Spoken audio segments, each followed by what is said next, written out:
Hello everyone, welcome back to the Samajik Guru channel. आज हम करने जा रहे हैं क्लास 8 के मैथ्स का टर्म 2 का सैंपल पेपर 1।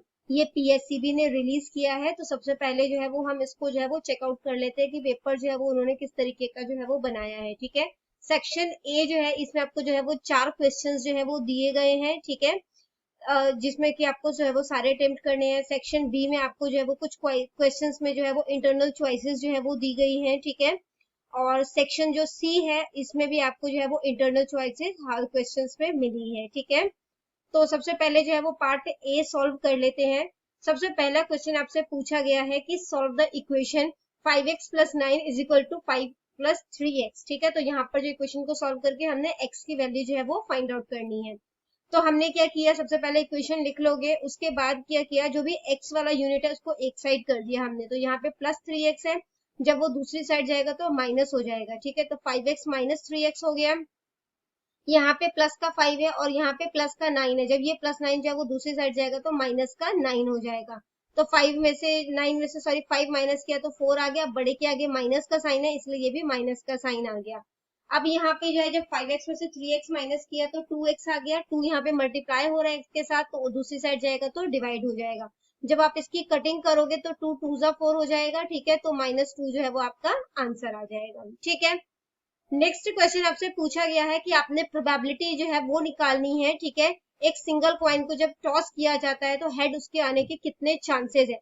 तो देखो, जब एक कॉइन को जो है वो टॉस किया जाता है तो दो ही पॉसिबल आउटकम्स है उसके आने के, या तो हेड आएगा या टेल आएगा। ठीक है, तो जो प्रोबेबिलिटी है वो कैसे निकाली जाती है कि हम क्या चाहते हैं, नंबर ऑफ फेवरेबल आउटकम्स। ठीक है, जो हमारे फेवर के अकॉर्डिंग है, और टोटल आउटकम्स उसके कितने हो सकते हैं, यानी टोटल रिजल्ट कितना हो सकता है। तो हमने बोला एक कॉइन को उछालने पे दो ही चीजें आ सकती है, या तो हेड आएगा या टेल आएगा। ठीक है, तो टोटल आउटकम कितने हो गए 2, बट हमें चाहिए क्या, हेड। हमसे पूछा गया कि हेड कितना है, तो फेवरेबल आउटकम क्या है 1, तो 1/2 जो है वो आंसर हो गया। ठीक है, आपको मैं सजेस्ट करूंगी कि आप पहले मॉडल टेस्ट पेपर जो है वो देखें। इसके अलावा भी हमने काफी सारे रिवीजन सीरीज डाली है। ठीक है, ताकि आपके एग्जाम्स की प्रिपरेशन जो है वो बहुत ही अच्छे तरीके से हो सके।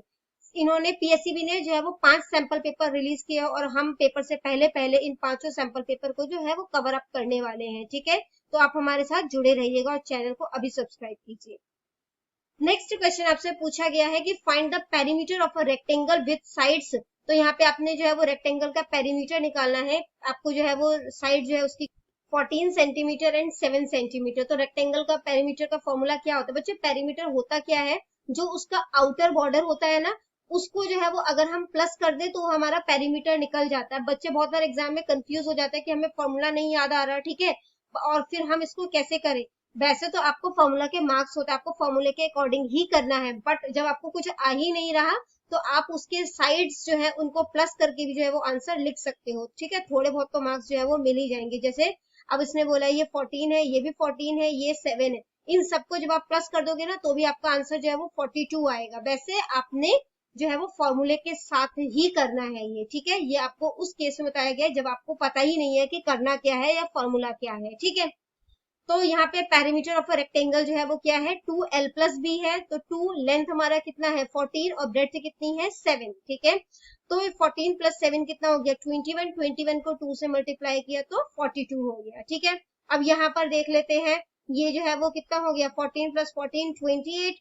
28 में जब आप 7 प्लस इन दोनों को मिला दोगे तो 14 हो जाएगा। 28 में जब आप 14 जो है वो प्लस करोगे तो 42 आंसर आ जाएगा। ठीक है, नेक्स्ट क्वेश्चन आपसे पूछा गया है कि x और y जो है वो इनवर्स प्रोपोर्शन में है। ठीक है, तो आपने p की वैल्यू जो है वो फाइंड आउट करनी है। तो जब इनवर्स प्रोपोर्शन में आपको क्वेश्चन दिया जाएगा तो आपको ये याद रखना है कि x1 y1 के साथ मल्टीप्लाई होगा और x2 y2 के साथ मल्टीप्लाई होगा। ठीक है, तो हमने वो चीज जो है वो लिख दी, x1 जो है वो y1 के साथ मल्टीप्लाई हो रहा है, x2 y2 के साथ मल्टीप्लाई हो रहा है।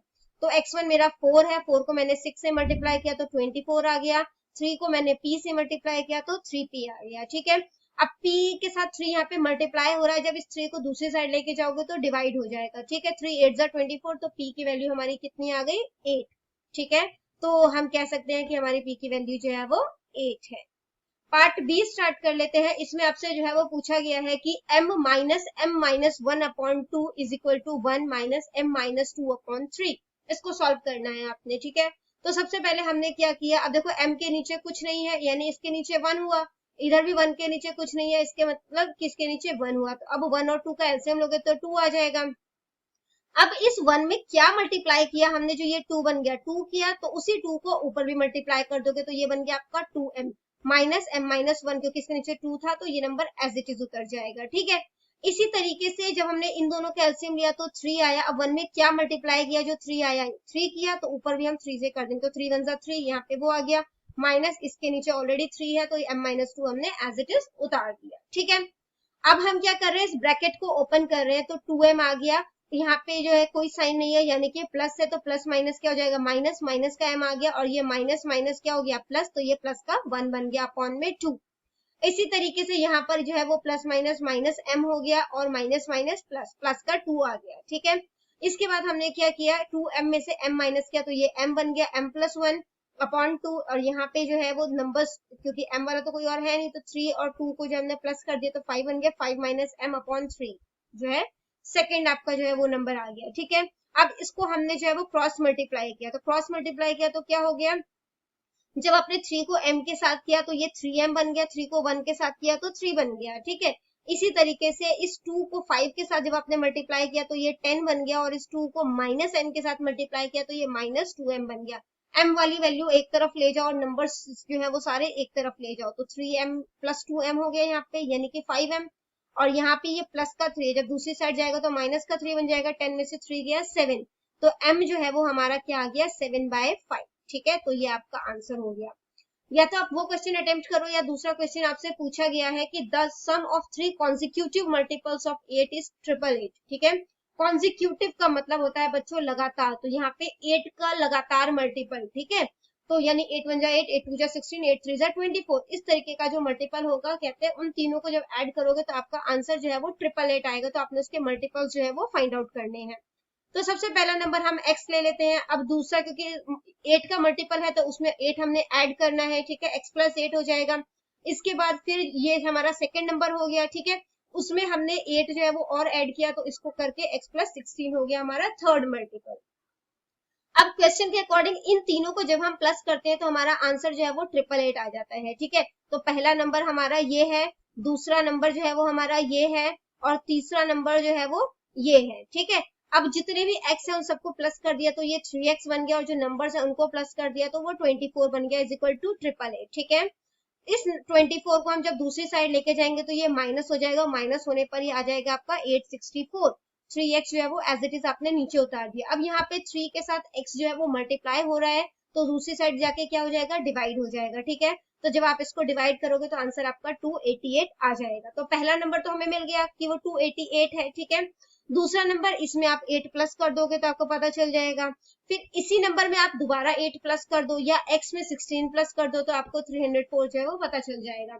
तो यहाँ पे जो है वो आपको बोला गया है कि 288, 296 और 304 इन तीनों को जब आप ऐड करते हो, क्योंकि ये तीनों 8 के मल्टीपल और नेक्स्ट मल्टीपल्स हैं, तो ऐड करते हो तो आपका जो आंसर 888 आ जाएगा। तो आप करके देख लेना एग्जाम में, अगर आंसर जो है वो 888 आ रहा है तो आपका आंसर सही है, वरना ये गलत है। ठीक है, नेक्स्ट क्वेश्चन पे आ जाते हैं। ये है आपका कंस्ट्रक्शन जो है वो करना है। यहाँ पर आपको बोला गया है कि एक लिफ्ट क्वाड्रिलेटरल जो है वो ड्रॉ करना है। आपको कुछ मेजरमेंट दी गई है, LI जो है वो 4 सेंटीमीटर है, IF 3 सेंटीमीटर है, TL 2.5 सेंटीमीटर है, LF 4.5 सेंटीमीटर है, और IT जो है वो 4 सेंटीमीटर है।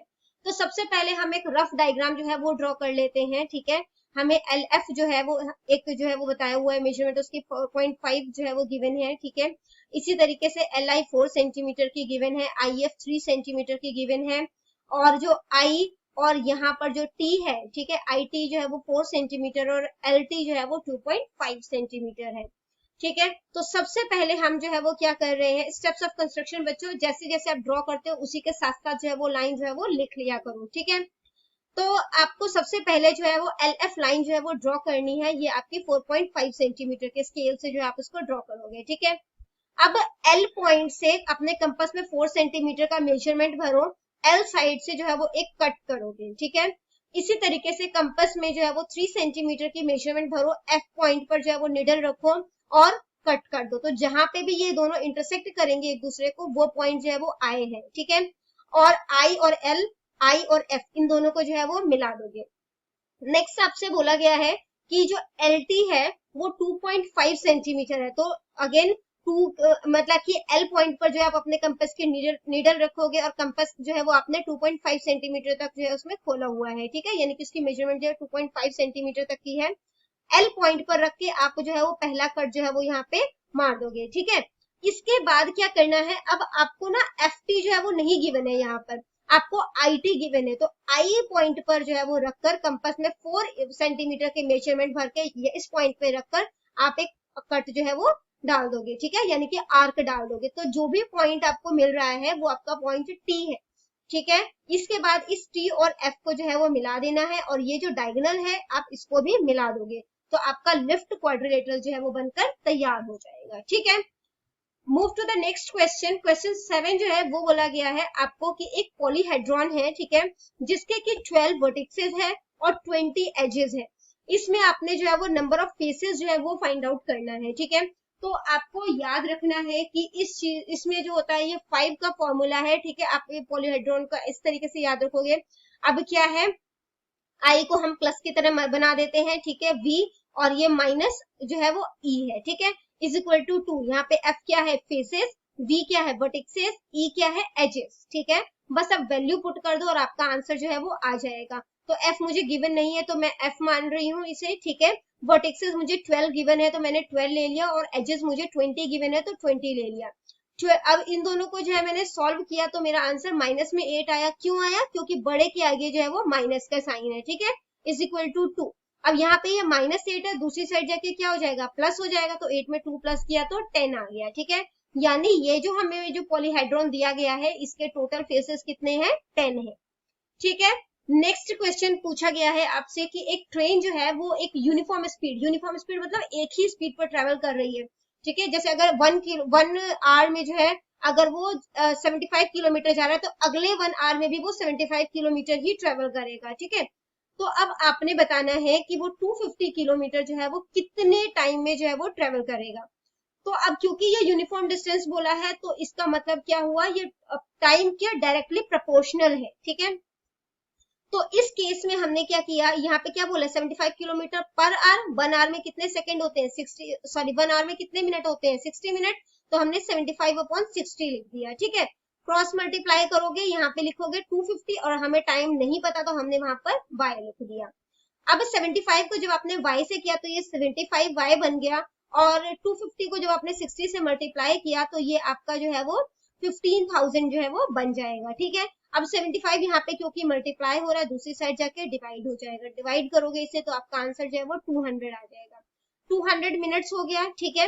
अब 200 मिनट्स में कितने आवर होते हैं, देखो 60 के जो होते हैं वो कितने, 60 मिनट के 1 आवर होगा, तो टोटल जो है वो 180 मिनट के, यानी कि आपका 3 आवर्स हो गया, ठीक है। तो 3 आवर्स और बच कितना गया, 180 में और 200 में, तो इसको माइनस कर दो तो आपका 20 मिनट्स बच गया, तो 20 मिनट्स जो है वो एज इट इज लिख दोगे, यानी कि 3 आवर्स और 20 मिनट्स जो है वो आपका आंसर हो जाएगा। आप आंसर 200 मिनट पर भी खत्म कर सकते हो, ठीक है। या तो वो क्वेश्चन अटेम्प्ट करो या इस क्वेश्चन में आपसे पूछा गया है कि एक डेयरी है, ठीक है, जिसके पास की खाने का भंडार है, 20 कैटल्स जो है उस खाने को 6 डेज में जो है वो खाते हैं। अगर 10 और कैटल जो है वहां पर ला मतलब कि ले आया गया तो वो खाना जो है वो कितने दिन चलेगा, ठीक है। तो नंबर ऑफ डेज जो है वो हमें पता नहीं है, हमने एक्स ले लिया। अब टोटल नंबर ऑफ एनिमल्स कितने हो गए, पहले ही 20 थे और अब 10 और आ गए तो 30 हो गए, ठीक है। तो यहाँ पर जो है हमने क्या कर दिया, हमें एनिमल पता है कि जब 20 थे तो वो खाना 6 डेज में खत्म होता था, जब 30 है तो वो खाना कितने दिनों में खत्म होगा वो हमें फाइंड आउट करना है, ठीक है। तो ये इनवर्स प्रोपोर्शन में है, ठीक है। तो हमने यहाँ पे क्या किया, 20 और 30 का रेशियो रखा और is equal to x upon में 6 रखा, ठीक है। जब आप इसको मल्टीप्लाई करोगे तो क्या हो जाएगा, 6 2 12 120 और यहाँ पे 30x आ जाएगा। 30x के साथ मल्टीप्लाई हो रहा है, जब दूसरी साइड जाएगा तो क्या हो जाएगा, डिवाइड, 0 से 0 कट हो गया और 3 4 12 होता है, ठीक है। तो आपका आंसर जो है वो कितना आ गया, 4। यानी कि वो खाना जो पहले 6 दिन चलता था, जब 10 और कैटल जो है वो आप ले आओगे तो वो खाना जो है वो अब 4 दिन चलेगा। नेक्स्ट क्वेश्चन आपसे पूछा गया है कि आपको जो है वो एक टेबल दिया गया है, आपको इसके अकॉर्डिंग जो है वो ग्राफ जो है वो बनाना है, ठीक है। तो ये आपने ग्राफ पेपर आपको एग्जाम में मिलेगा, उसके ऊपर आपने जो है वो ड्रॉ करना है। मैंने जो है वो सिंपल शीट पे ड्रॉ किया है। तो आपसे जो चीज जो है हमारी जो है वो मतलब कि लगभग स्टेशनरी टाइप की है, तो उसको हमने जो है वो इधर रखा है, ठीक है, यानी कि साइड्स ऑफ स्क्वायर हमने एक्स एक्सिस पर रखा, और जो ये पेरीमीटर है हमारा वो हमने जो है वो वाई एक्सिस पर रखा, ठीक है। अब यहाँ पे इन्होंने हमें क्या बोला है, ये अगर हमारा एक्स एक्सिस है और ये वाई है, तो हमने एक्स एक्सिस पर जो है वो क्या, यहाँ पे 2 का मेजरमेंट लिया और यहाँ पर 8 का लिया, तो जो पॉइंट मिला वो हमारा ये वाला पॉइंट हो गया, ठीक है। इसी तरीके से यहाँ पर जो है वो 3x है हमारा, और y पर जो है वो 12 है, तो ये पॉइंट जहाँ पे मिलेगा वो हमारा 3 और 12 हो गया, 4 और 16 का। इस तरीके से आपने ये सारे पॉइंट जो है वो मिला लेने हैं, ठीक है। आपने जीरो एक्सिस मतलब ओ एक्सिस से जो है वो एक लाइन जो है वो ड्रॉ कर देना, क्योंकि ये सारे जो है वो एक स्ट्रेट लाइन पे जो है वो ड्रॉ हो रहा है, तो आपका लाइन जो है वो कुछ इस तरीके का बनेगा, ठीक है। तो ये आपका ग्राफ जो है वो बनकर तैयार हो जाएगा। या तो वो क्वेश्चन अटेम्प्ट करो, या नेक्स्ट क्वेश्चन आपसे पूछा गया है कि आपको एक लाइन ग्राफ जो है वो दिया गया है, ठीक है। How much sale is there in different years, अलग अलग ईयर में जो है वो कितना कितना जो है वो सेल रिप्रेजेंट कर रहा है। तो अब सबसे पहले जो है इन्होंने 2002 का दिया है, 2002 में देखो कितना सेल हुआ है, 4 लिखा है। अब ये किस में है, करोड़ में है, ठीक है, तो 4 करोड़ का सेल हुआ। 2003 में कितना सेल हुआ, 6 और 8 के बीच में है, बिल्कुल बीच में है, तो ये 7 करोड़ का सेल हुआ। 2004 में जो है वो 6 करोड़ का सेल हुआ। 2005 में कितना है, देखो 10 करोड़ का सेल हुआ, और 2006 में 8 करोड़ का सेल हुआ, ठीक है। नेक्स्ट क्वेश्चन आपसे पूछा गया है कि what is the difference between the sale of year 2002 and 2006, 2002 और 2006 के बीच में सेल का कितना ज्यादा डिफरेंस था। तो उसको जानने से पहले हमें देखना पड़ेगा कि 2006 में हमारा कितना सेल हुआ था, ठीक है, और 2002 में कितना सेल हुआ था। इन दोनों को माइनस कर दोगे तो आपको डिफरेंस जो है वो पता चल जाएगा। नेक्स्ट क्वेश्चन इसका पूछा गया है आपसे कि कौन से ईयर में जो सेल है वो सबसे मैक्सिमम है। तो देखो सबसे ऊपर जो है वो कौन सा लाइन जो है वो पॉइंट गया है हमारा 2005 का, तो 2005 में सबसे ज्यादा सेल है, और कितना सेल है, 10 करोड़ का, ठीक है। मिनिमम सेल जो है वो कब गया है, नेक्स्ट क्वेश्चन जो आपसे पूछा गया है, मिनिमम सेल जो है 2002 में गया है, और ये 4 करोड़ का है, ठीक है। पार्ट सी पे आ जाते हैं। पार्ट सी का आपसे क्वेश्चन पूछा गया है, the number of hours for which student of a particular class watch television during holiday is shown through the given graph. तो आपको ग्राफ के थ्रू जो है वो बताया गया है कि एक पर्टिकुलर क्लास के स्टूडेंट जो है वो कितना टीवी देखते हैं, ठीक है। अब इस ग्राफ को पढ़कर आपने जो है वो इन तीनों क्वेश्चंस के जो है वो आंसर करने हैं।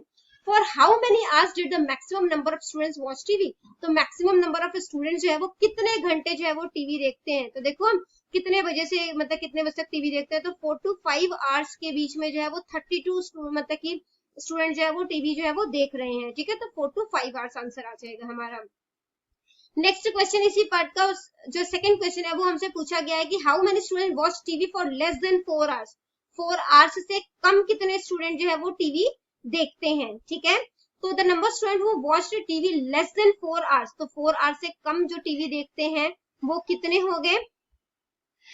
अब 4 आवर्स जो है वो हमारा ये है, इससे कम कितने स्टूडेंट टीवी देखते हैं, ठीक है। तो ये 22, 8 और 4 इन तीनों को ऐड कर दो तो आपको पता चल जाएगा कि 34 स्टूडेंट जो है वो 4 आवर्स से कम टीवी देखते हैं।